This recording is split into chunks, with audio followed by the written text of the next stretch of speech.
Let's run through a theoretical situation.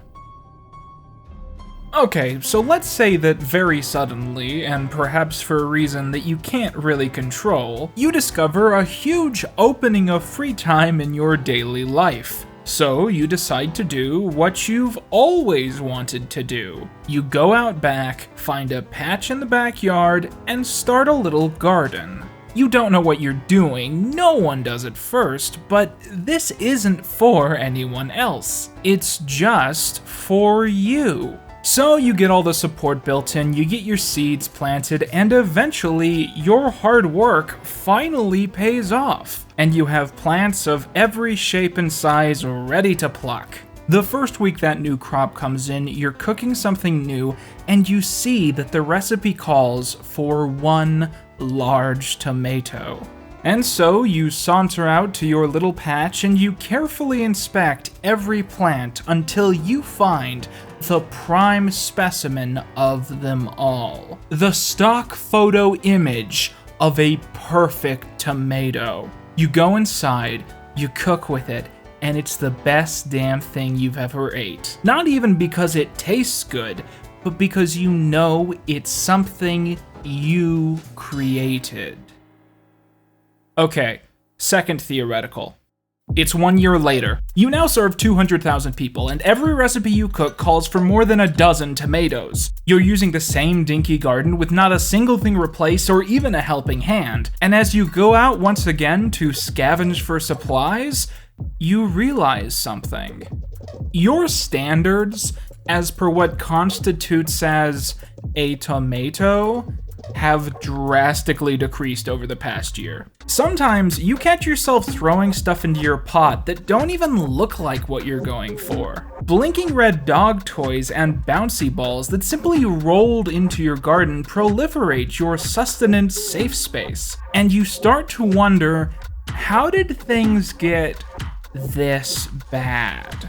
For many YouTubers, this story is more than just a silly parable. It's something we've lived through time and time again. As we grow as creators, we're expected to universally increase the scale of our output, but often without changing our base standards of production. And while we all start doing this as a hobby, we get trapped in this specific situation where we either push our spirits to the brink, or we don't get to eat that week. And if there's any one place on the internet that seems to consistently suffer from this issue, it's Top 10 YouTube. In the past decade, Top 10 YouTube is something that I've had sort of a love-hate relationship with. It's no secret that Top 10 content is often rife with inaccuracies, conspiracy theories, and plagiarism. But on the other hand, a lot of Top 10 YouTubers make incredible content, which tends to stand up very well. One of my favorite YouTubers of all time is a guy called Oddheader, who makes video game listicles about mysteries and discoveries. So it's obvious that the issues that I have with Top 10 content are not universal. However, those problems do tend to show up even in the most innocent of places. Back in the day, one of my favorite listicle channels was Channel Frederator, who randomly stopped posting about 8 months ago.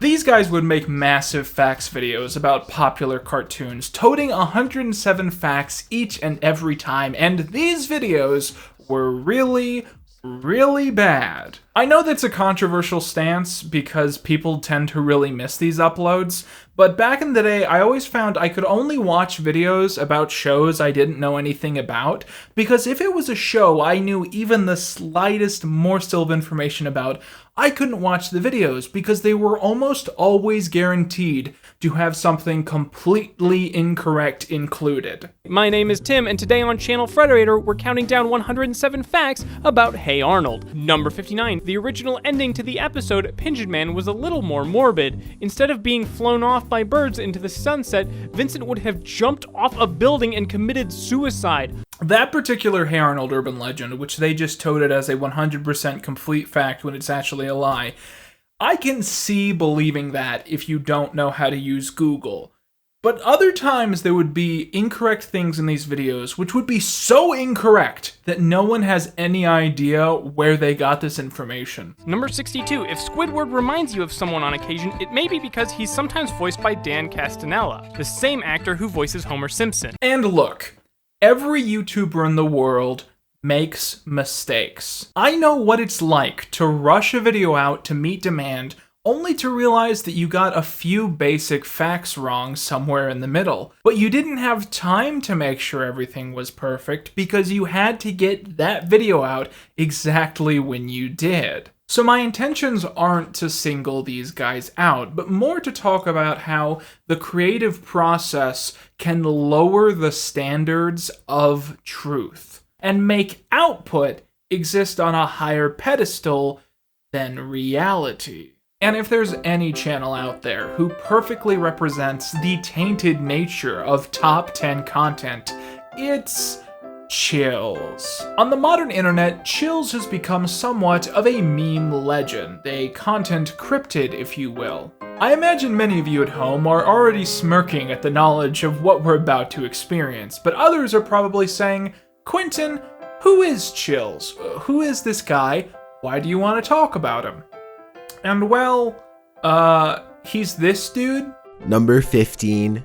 Yeah, he's that guy. For 6 years now, Chills has been uploading weekly top 15 videos, typically exploring the supernatural, the unexplained, or internet phenomenon. Great debate is still held about Chills. If he's playing a character, how authentic his cadence is, if he's in on his own joke, and so on and so forth.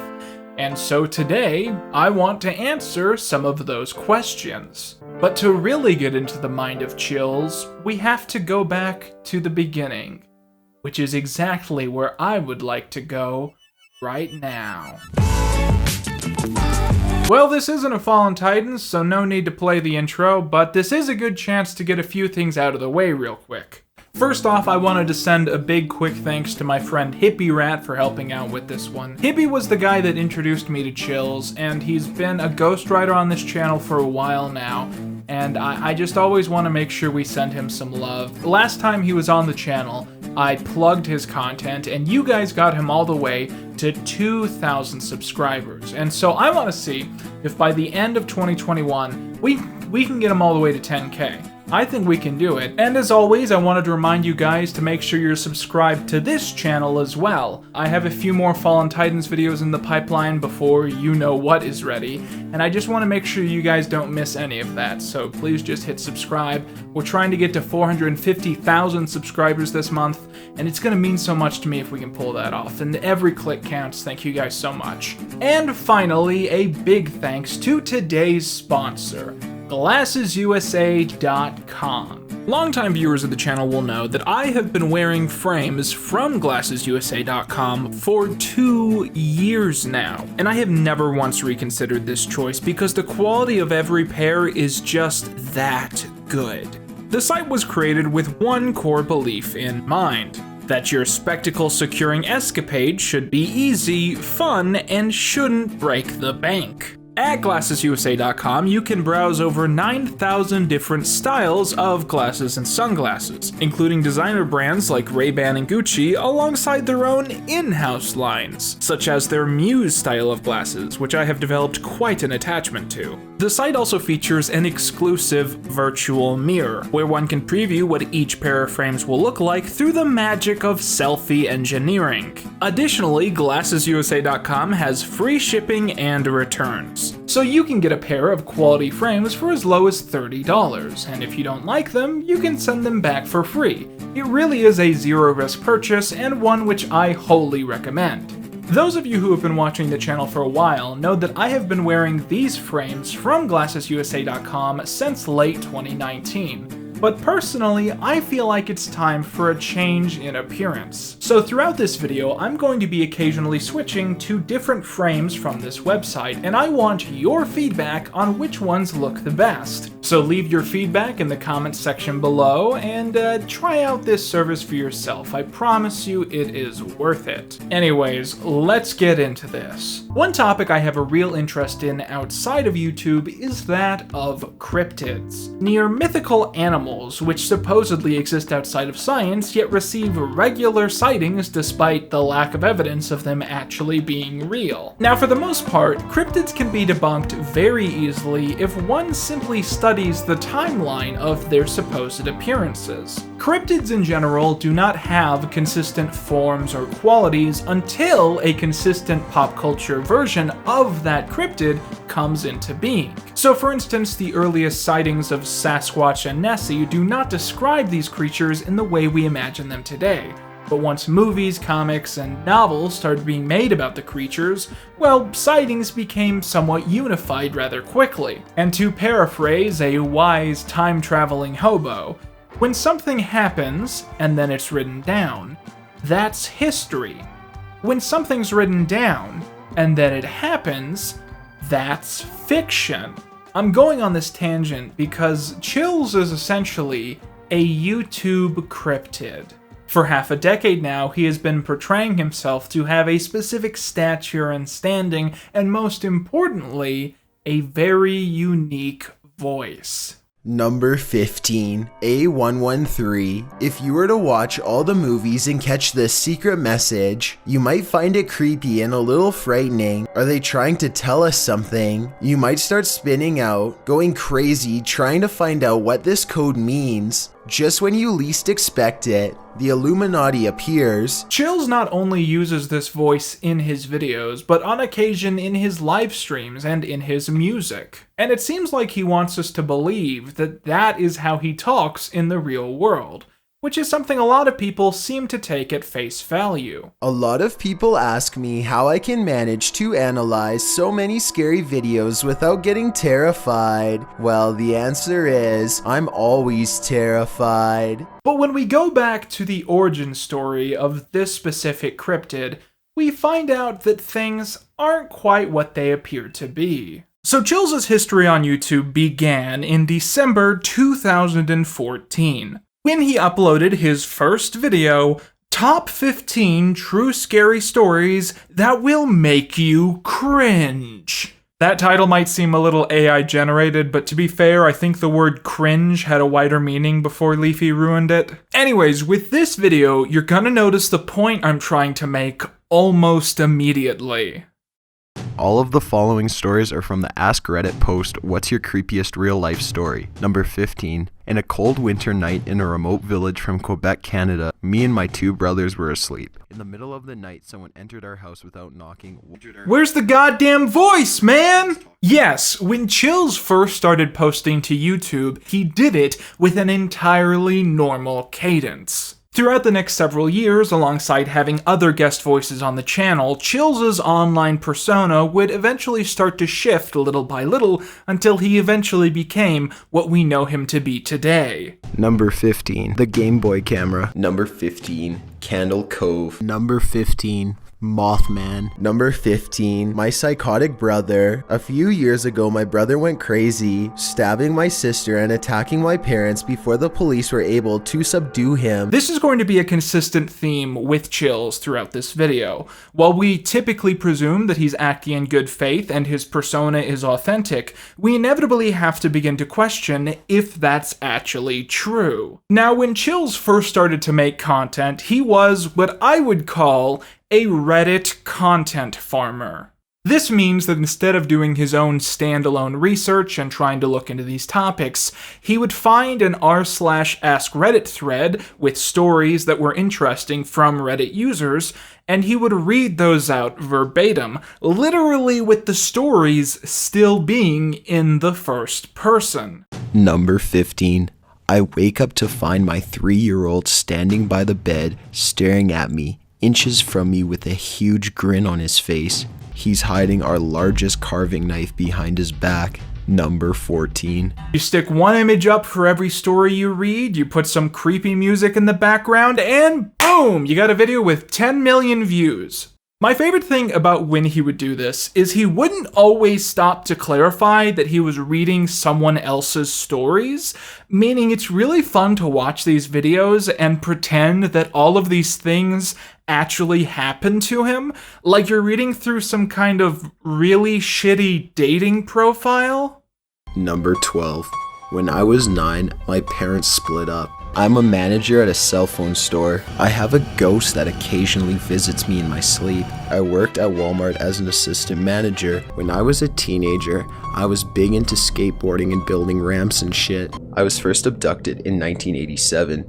I was 12 years old. Saw a drugged out woman take a shit right on the little girl's toy aisle. My wife died 10 years ago. A couple years into running Top 15s, Chills made a second channel called, well, Chills. The idea of Chills was that it contained lists that didn't go as high as 15, so he did top 11 lists there, he did top 6 lists there, you get the idea. By that time he also started to avoid just reading out Reddit posts verbatim, but he still maintained the aesthetics of a channel that was still doing that. Now Chills was popular for a while, but things really exploded for him in November 2015, when he uploaded Top 15 Mysteries Solved by 4chan. Number 15. Burger King foot lettuce. The last thing you'd want in your Burger King burger is someone's foot fungus, but as it turns out, that might be what you get. Okay, so I'm going to avoid talking about this Burger King thing for too long, because I've found that as a YouTuber, there's a limit to how many times you can analyze feet in 1 year before it becomes a mental health hazard. And I'm already working on a Bigfoot video and an iCarly video, but it is worth quickly explaining why this was so inexplicable and why the meme grew to every corner of the internet. You see, there is this element of top 10 videos that most of us take for granted, and that is the video intro. If I run over to Matthew Santora right now and I click on a random video, he's gonna say something along the lines of, "Before the development of vaccines, hundreds of millions of people died prematurely from diseases that had no cure. There have been a number of accounts throughout history of people discovering portals to another reality or dimension. The world is already filled with amazing creatures that look like they probably shouldn't even exist. Like a hippo, what is that?" Here's this concept, here's what that means. In this list, we're going to be looking at the top 10 blah blah blah blah blah blah blah. Now the thing with Chills is, when he first started uploading content, he apparently thought he was above that. Chills presumed that the title of the video and the clickbait functioning correctly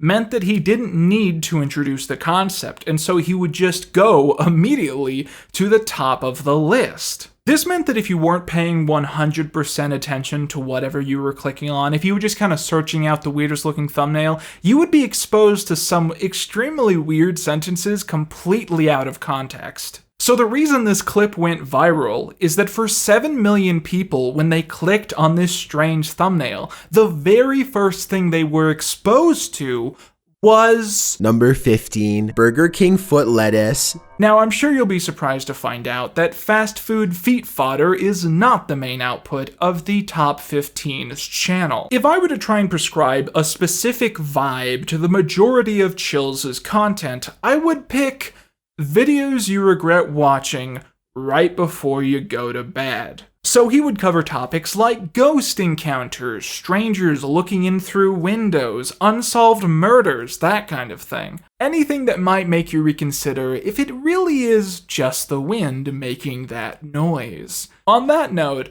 my favorite videos that Chills has done are the ones which are completely off-brand. For instance, Top 15 most satisfying 1000-degree knife experiment videos. What? Number 15. Wet sponge. The scorching hot knife is pressed against the sponge. Yeah, remember these? Remember when YouTube was like nothing but these for like 2 weeks straight? Well, Chills made a video officially ranking the best ones. Number 11, rubber duck. Well, it's almost sad to see this cute rubber duck get sliced through with a sweltering hot knife. The sound it makes and the visuals that accompany make it well worth it. Number 6, tiny cheese. In this clip, a small round cheese is gently unraveled and then put under the heat of a knife. The knife slices through with magnificent ease as the cheese boils and pops into the air, with small spots of cheese landing where they may. Can you feel the effects of ASMR? I would argue that Chills properly built his brand up when he transitioned into analyzing ghosts, aliens, and found footage phenomenon. I think it's entirely possible that you guys saw some of these videos back when they came out and maybe just don't really remember them. Top 15 scary ghost sightings caught on camera. Top 15 scariest creatures ever seen. Top 15 scary paranormal activity caught on tape. Top 15 scary mysterious creatures caught on video. Top 15 videos even Batman can't save you from. You get the idea. These videos are all basically the same. Chills will find a photo or video from the internet with a supposed ghost in the background or such, and he analyzes it at face value. And I mean always at face value. Here's an example. In his video, Top 15 Mysterious Videos That Need Answers, Chills analyzes aerial footage of a man fighting a horde of zombies. Now, this is a video game trailer. It is a marketing stunt released in the late 2000s for the video game franchise Stalker. But Chills, in all of his wisdom, presents it as if it's almost certainly true, and that zombies probably secretly exist. This aerial footage was taken during some sort of late night raid, though the exact location is currently unknown. A military helicopter tracks a lone Russian soldier as he flees from a group of crazed people. There's a principle of thought that I imagine a lot of you have heard of called Occam's razor. It basically states that when you have a series of possibilities laid out before you, the one with the least complicated factors is probably the most realistic. For instance, if I see a mysterious shadow in my house and I decide the possibilities are A, it's a ghost, and I am the only person to ever authentically encounter a ghost. B, it's an alien, and aliens have developed interdimensional technology and are trying to break through into my basement. Or C, as my roommate Greg, he might have gotten home early, then it's probably just Greg. Chills seems to operate his videos off of the complete opposite theory. When something is presented to him, he almost always presumes that the most sensational option is the one that is the most logical. Aliens, Bigfoot, interdimensional demons, all of those things are more likely than Greg getting home early from work. There's a couple videos I come across where Chills will present something which is clearly just like a guy walking around, and he immediately insists that it has to be something paranormal. As he pulls up, this large humanoid figure is caught on dash cam. The head, hands, and feet are white, but the body looks brown. Tell me if this is an unknown creature or a friend in a costume. Breeding this sort of manufactured lack of clarity seems to be extremely important to him and his content. In this video, some guy green screens like a ghost girl sitting across from him, and Chills circles the girl. Like, yes, Chills, I noticed the girl from The Ring suddenly being in this video. You don't need to circle it. Chills also has a tendency to not properly challenge or debunk the material that he presents. For instance, one of the many videos that he's analyzed in the past has been this clip of a home that is supposedly being haunted by a grandmother. Now, the thing that has always stood out to me about this video is just how easy to fake everything is. For instance, when this rocking chair, quote, starts moving on its own, it's literally within arm's reach of the cameraman and out of shot. But when Chills analyzes this, the only thing he questions is like a weird smudge on the wall that looks like a ghost. Here it is again if you missed it. The obvious explanation is special effects. But the answer no one, not even Gem Parks, wants to accept is that this could be the twisted incarnation of his grandmother. Another example is in his video about unexplained Disneyland mysteries, where he shows what seems to be a 3D rendering of a train falling off its tracks, and seems to not even consider that it could be fake. Though I haven't been able to find any additional information, since it cannot be confirmed if it happened at a Disney park or not, my guess is that the video is from an unrelated amusement park.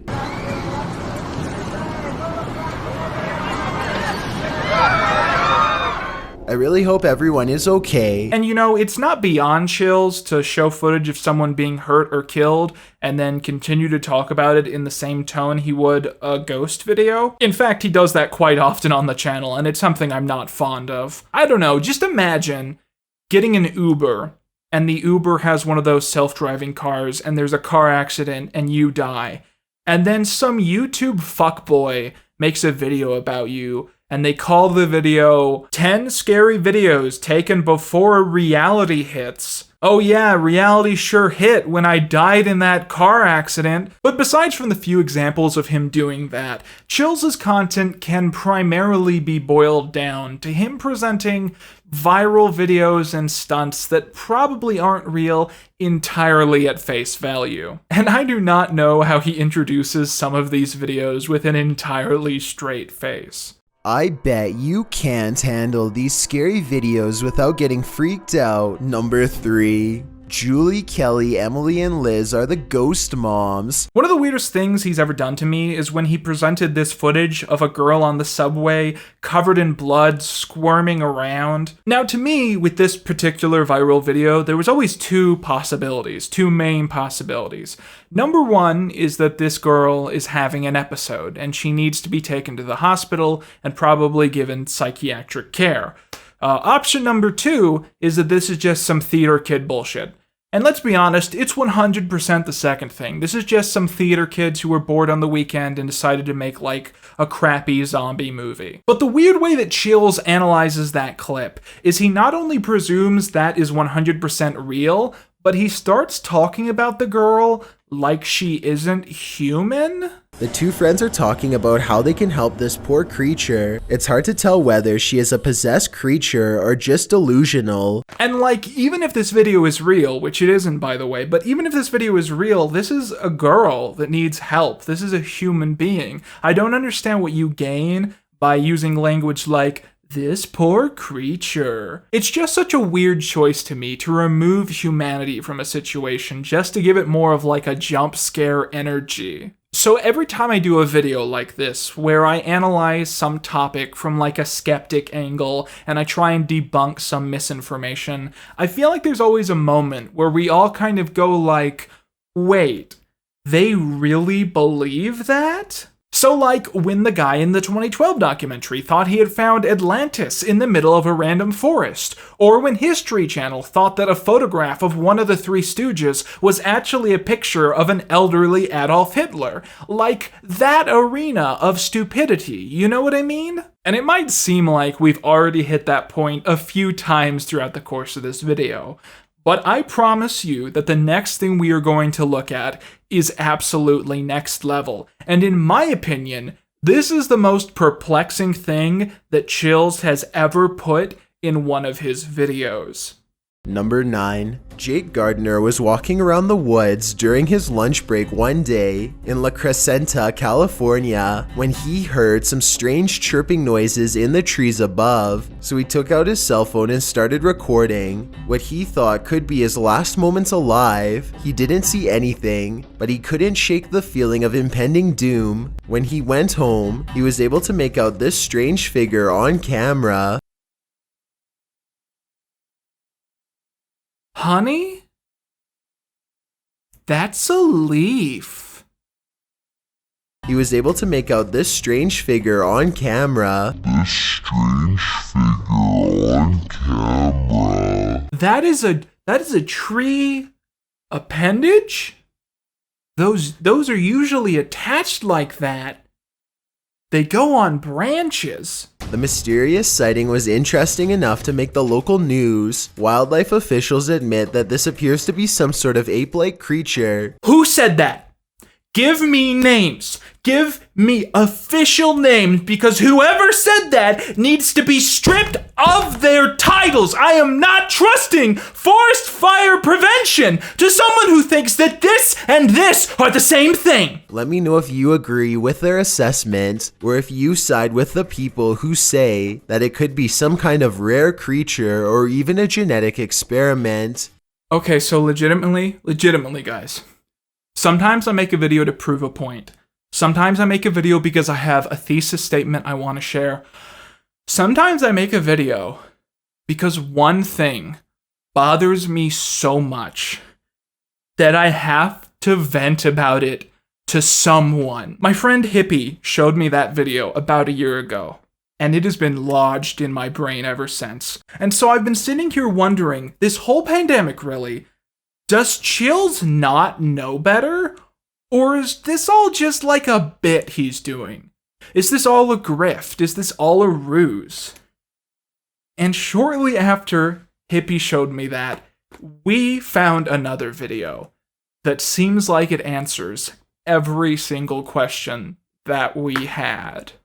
Siren Head sightings are being reported all over the world. Siren Head's first sighting was in the Arizona desert in the 60s. The next sighting wouldn't be until the 90s in Tanyard Creek, Arkansas. And now in 2020, Siren Head seems to have awakened from its 30-year slumber to stalk and hunt once again. So for those of you who don't know, Siren Head is a fictional character created by a guy named Trevor Henderson. He's similar to Slender Man in that he's like this creepy figure that supposedly shows up in videos and images, but it's like an internet thing. We all know that he is a creature of fiction. So what Chills does in this video is he presents a series of viral fan-made clips of Siren Head sightings, which all look absolutely fake.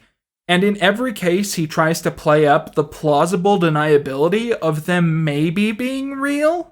At the end of the video, he even presents the original Siren Head sketch, which made it famous, and he somehow pretends that it's actually a real photograph? Like, calm down, son, it's just a drawing. And to me, I think this one is an example of him going, like, too far with the character, to the point that it's so obvious that no person could actually believe what he's saying. And so the big question is, why would he do this? Why would he make this obviously completely off the rails video about Siren Head? And well, if you were paying attention at the time, 1 month later, he would deliver an answer. Siren Head, Siren Head, Siren Head, Siren Head. Look around the corner, you gon' wish that you was fucking dead. Mama told me not to go out by myself late at night. Siren Head lurking, why he wanna take my life. If you haven't caught on, this is the hit rap single Siren Head, performed by Chills with the help of a YouTuber named Corpse Husband. About a year ago, Chills earnestly attempted to use his status as a one-off meme to convert himself into a rap artist. And he apparently made the original Siren Head video entirely to build traffic up to this song he released about the character. And these songs are something else, man. I got the foot lettuce, you got a foot fetish. Pockets full of relish, I bet you hella jealous. I'm the #1 scariest. When it comes to giving chills, I'm nefarious. I'm really glad I described Chills as a cryptid at the start of this video, because I don't know how else to describe what it's like watching him in actual video. It's legitimately surreal to watch him walk around on camera and speak with that voice. I think the Siren Head clips looked more real than him trying to rap on camera. I earnestly mean that. And you know what's the worst part of these songs to me? I feel like if one of these came up on my Spotify shuffle, I wouldn't skip them for 30 seconds. And in the Spotify world, that is a huge compliment. It's also a huge compliment in the YouTube world, by the way. According to my analytics, there's 30 people still watching. Shout out to you guys. After his brief stunt in the music industry, Chills has mainly reverted back to his old gimmick of the same old creepy top 10 and top 15 videos, still hosted on 2 different channels. So the question we have to ask ourselves, now that we've gone through this entire voyage of this man's career, is what have we learned?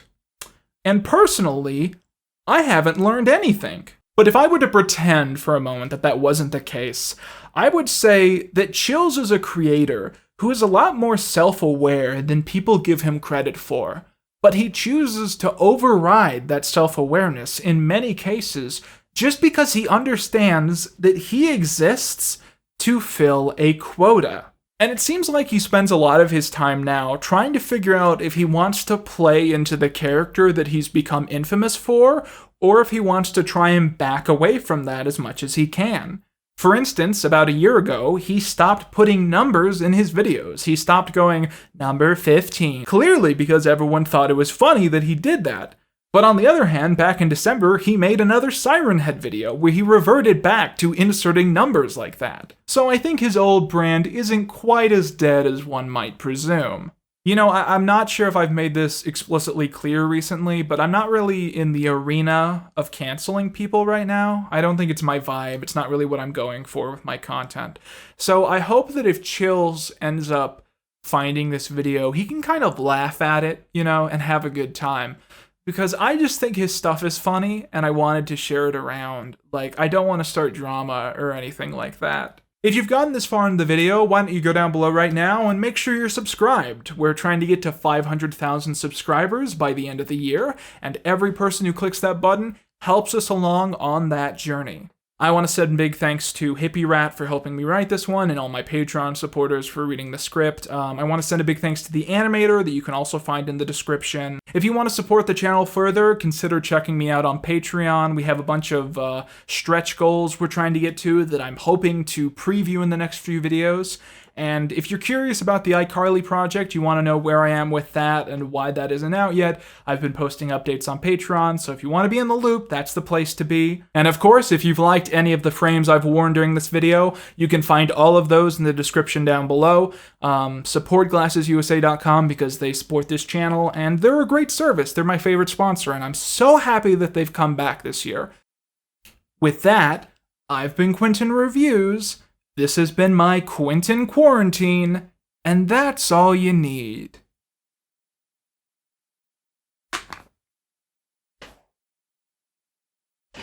I make old man noises now.